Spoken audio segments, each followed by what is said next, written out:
Continuing on with my series of first round redrafts, we have the 2015 NHL Draft. This was a very highly requested video, and the 2015 Draft produced some of the best young stars that we see in the NHL today. This was definitely one of the deepest drafts in recent memory, and one day it could go down as one of the best NHL drafts of all time. Now I'm going to be doing this one a little bit different. Instead of going from the 30 spot all the way up until number 1, we're going to be starting with the number 1 overall pick. I saw some people asking me to do that in the comment section, so make sure to let me know what format you would prefer, if you would rather me go from the number 1 pick up until number 30 or count down from 30 till number 1. And as always, if you guys are a fan of the NHL, make sure to click that subscribe button and click the bell to turn on notifications so you never miss a video. With the first overall pick, no questions asked here, I have the Oilers once again selecting Connor McDavid. In my opinion, he's the best player on the planet, already over 400 career points in just 324 games played. He's having an unreal season this year with 59 points in 37 games, and the Edmonton Oilers are actually a good team, so without a doubt, if there was a redraft, he'd be number 1. Moving on now to the number 2 pick, I have the Buffalo Sabres once again selecting Jack Eichel. Now, if I made this video last year, this would probably be different, but Jack Eichel has proven this year that he is one of the best players in the NHL and has really made that jump into becoming a superstar. He's got 50 points already in 35 games and is really carrying that Buffalo team. With the number 3 pick, the first thing different from the actual 2015 draft, we have the Arizona Coyotes selecting Mitch Marner, who was originally selected by the Toronto Maple Leafs 4th overall.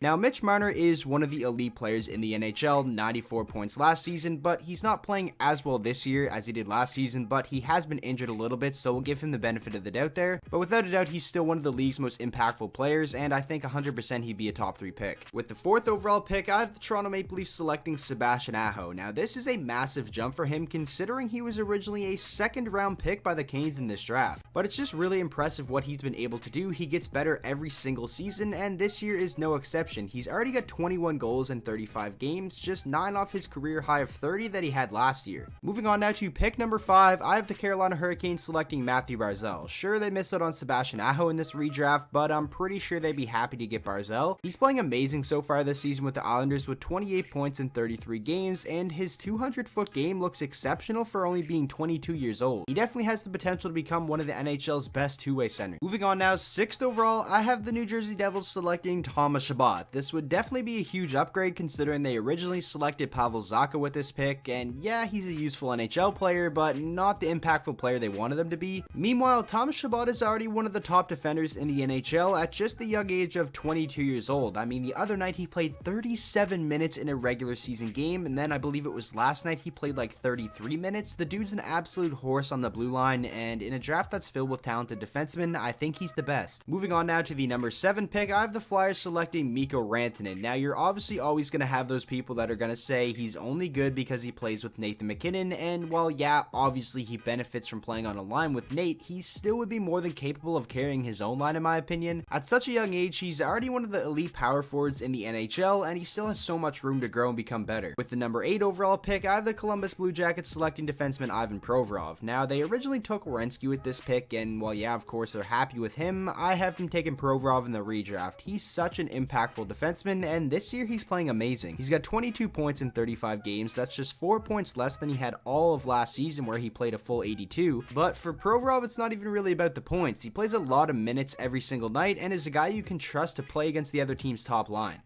Next up at number 9, I have the San Jose Sharks selecting winger Brock Boeser, who was originally the 23rd overall pick by the Vancouver Canucks, and this year Brock Boeser is playing amazing. He's got 34 points in 36 games, and you would think most of them are goals, but he's actually having a great playmaking season. He's really expanded his game, and fingers crossed he can stay healthy, because if he does, he's definitely on pace to having the best year of his career by far. With the 10th overall pick, I have the Avalanche selecting defenseman Zach Werenski. Could you imagine if they got Werenski and then they went on to get Cale Makar and Bowen Byram too? That would be an amazing young defense core, and it just shows you how deep this draft really is that I have Zach Werenski at the number 10 spot, because at such a young age of just 22 years old, he is already an elite defenseman. Moving on now to the number 11 pick, I have the Florida Panthers selecting Kyle Connor, and they would definitely be happy to get him considering with this pick they originally drafted Lawson Krause, who really didn't turn out to be anything for them. Connor is another player who just gets better every single season. He had a 57.30 goal rookie year. He followed that up with 66 points in his sophomore season, season, and this year he's got 31 points in 35 games and is a massive part of that Winnipeg team. Moving on now to the number 12 pick, I have the Dallas Stars selecting Travis Konecny, who had back-to-back 24-goal seasons before really breaking out and becoming a star this year. He's got 32 points in 32 games, 11 goals and 21 assists, and is one of, if not the best forwards on this Philadelphia Flyers team, at least this season. Moving on now to the 13th overall pick, the first of 3 Bruins picks in a row where they really messed that up in the actual 2015 draft, but here I have them selecting Timo Meier first, 13th overall, who in my opinion has the potential to be like a 40-goal scorer. Now Meier isn't having the greatest season, and that could be why he's only at number 13, but he's still a very good player and has the potential to be a great player. With the 14th overall pick, I have the Boston Bruins selecting Jake DeBrusk, the same spot they selected him in the actual 2015 draft. I feel like he just really fits that team. He's not really having the greatest year as he only has 8 goals in 31 games after having 27 in 68 games last year, but he still at his best has the potential in my opinion to be like a 35 to 40 goal scorer. With the 15th overall pick, I have the Bruins selecting defenseman Noah Hanifin, so they end up with Meier, DeBrusk, and Hanifin 3 in a row. That's a lot better than how it actually turned out in the real 2015 draft, and Noah Hanifin is really struggling this season with just 9 points in 37 games and is a minus 18 for the Calgary Flames, but we've saw what Noah Hanifin is able to do at the NHL level in terms of being a solid two-way defender, so I would chalk this season up as just a little bit of a down year, and obviously there's still a lot of time to turn it around for him. With the 16th overall pick, I have the New York Islanders taking Dylan Strome, who was originally 3rd overall by Arizona in the 2015 draft, and obviously the early part of his career wasn't the greatest. His first couple years in Arizona were pretty bad actually, but since coming to Chicago, Dylan Strome has really shown what he can be at an NHL level and shown why he was a top 3 pick. So far this season, he's got 24 points in 32 games after putting up 51 points in 58 games with the Hawks last season. He's playing pretty well for them. With the number 17 pick, I have the Winnipeg Jets selecting centerman Anthony Cirelli, who was originally a 3rd round pick in this draft by the Lightning, and Cirelli had a pretty good season last year with 39 points in 82 games, but he's really taken that up a notch this season as he already has 22 points in just 32 games, and he's kind of like a Swiss Army knife. He can really do it all. He's an excellent penalty killer, and he's showing some great offensive upside this season. Moving on now to number 18, I have the Ottawa Senators selecting defenseman Vince Dunn. Yeah, he's no Thomas Chabot, but he's still very good. He's got 10 points this season in 36 games, but with him it's not really about the points. He's a very good, steady, reliable defender in his own end, and the points are kind of just a bonus coming from him. With the 19th pick, I have the Red Wings selecting goaltender Ilya Samsonov. Now, I know he doesn't have the NHL experience of basically everyone else I'm going to talk about in this video, but considering team needs a little bit here, Detroit needs a goaltending prospect the caliber of Samsonov in the worst way possible. And so far this season, he's shown he can be very good at the NHL level, as he has an 8-2-1 record, a 2.38 goals against, and a .918 save percentage with the Caps. Moving on to pick number 20, I have the Minnesota Wild selecting Anthony Beauvillier, who was originally the 28th overall pick by the Islanders, and this season he's finally having that breakout season that everyone's kind of been waiting for after he was a little bit up and down over the first 3 years of his career. He's got 10 goals and 12 assists so far for 22 points in 33 games and is well on his way to having a career year. With pick number 21, I have the Ottawa Senators selecting Connor Garland, who was originally a 5th round pick in this draft by the Coyotes, and he has shown that he's most likely going to turn out to be a massive steal for Arizona. He's already got 12 goals this season in 36 games after having 13 goals in 47 NHL games last year, and in 21 American Hockey League games last season he had 25 points. I think it's only a matter of time before Garland has a 30-goal season in the NHL. With pick number 22, I have Roope Hintz being selected by the Caps, who was originally a 2nd round pick by Dallas in this draft, and Hintz had a breakout season last year with 22 points in 58 games and had 8 points in 13 playoff games. And so far this season, he's been playing pretty well for Dallas with 12 goals and 15 total points in 29 games. He has slowed down a bit as he got off to a really hot start, but the guy's only 23 years old and has a very bright future in the league. With pick number 23, I have the Vancouver Canucks selecting defenseman Brendan Carlo, and this is another one where I'm kind of basing it off of team needs right now. I feel like the Canucks would love to have a shutdown defenseman like Brendan Carlo, who does have some offensive upside as well. I think in the prime of his career, he will be a very, very good two-way defender. He's definitely not one of the bigger name players from this draft, but I definitely feel like the Canucks could use a player like him. With pick number 24, I have the Philadelphia Flyers selecting Colin White. He had a really good season last year as he had 14 goals and 27 assists for 41 points in 71 games with the Senators, but this season hasn't really been the greatest with only 3 goals so far through the first 29 games, but he's still a very young player with a ton of upside, and I think 100% in a redraft he'd still be a first round pick. Moving on now to pick number 25, I have the Winnipeg Jets selecting Pavel Zacha, who was originally the 6th overall pick in this draft by the Devils, and he's most likely never going to turn out to be the player he was drafted to be, but I still think he is a pretty useful NHL player. He got off to a great start to the season. He has since really cooled off as he only has 2 goals so far in 30 games, but there's definitely still some untapped potential with Zacha. With pick number 26, I have the Montreal Canadiens selecting Markus Nutivaara. They originally selected Noah Juulsen with this draft pick, but I feel like Nutivaara has been the better defenseman of the two up until this point. He's had a 23-point season, a 21-point season. Nutivaara definitely has the potential to become a very good two-way defender, and considering he was a 7th round pick by the Jackets here, this is a massive jump. Moving on now to pick number 27, I have the Anaheim Ducks selecting Christian Fischer, who up until this point has kind of peaked in his rookie season where he had 15 goals and 33 points in 2017-18. A little bit of a disappointing year last year, and so far this season he hasn't really been able to get going offensively, but he has shown that he can be a productive player, and in a redraft I think he'd be a late first rounder. Next up at pick number 28, I have the New York Islanders selecting Jack Roslovic, who was originally the 25th pick in this draft by the Winnipeg Jets, and you can definitely tell that the potential and the skill is there for him to be a really good offensive player, but Roslovic playing for a very good Winnipeg team with a lot of good forwards, it's kind of hard for him to crack a consistent top 6 role, but he is on pace to have the best season of his career so far this year, so that's a plus. With pick number 29, I have the Columbus Blue Jackets selecting goaltender Mackenzie Blackwood, and Blackwood is only 23 years old and is kind of in a tough position this year in New Jersey where he's kind of being relied upon as the starting goaltender for a team that isn't very good, but he's putting up some good numbers as he has a .910 save percentage and a 2.77 goals against with a 10-9-4 record. It definitely looks like he's got a bright future in the league. And now finishing out the video with the last pick of the first round, I have the Arizona Coyotes selecting defenseman Travis Dermott, who was originally a 2nd round pick by the Leafs in this draft. And Toronto's definitely a tough place to play. If you're not playing well, you're heavily criticized, and I feel like over the past 2 years, Travis Dermott has just been pretty consistent and reliable for them. So far this season, he's only got 5 points in 22 games, but he's got a +8 rating, and like I said, he just gets the job done. And I can't help but think if he played somewhere else, he'd already have a pretty prominent role in the NHL. So that is going to wrap up today's video. I really hope you guys did enjoy. Obviously, everybody's not going to agree with every single pick in a redraft, so make sure to let me know what yours will look like down in the comment section below. And with all that being said, I hope you guys all enjoyed today's video. If you did, please make sure to drop a like on it and subscribe to the channel for daily NHL content. And I will see you guys all in tomorrow's video.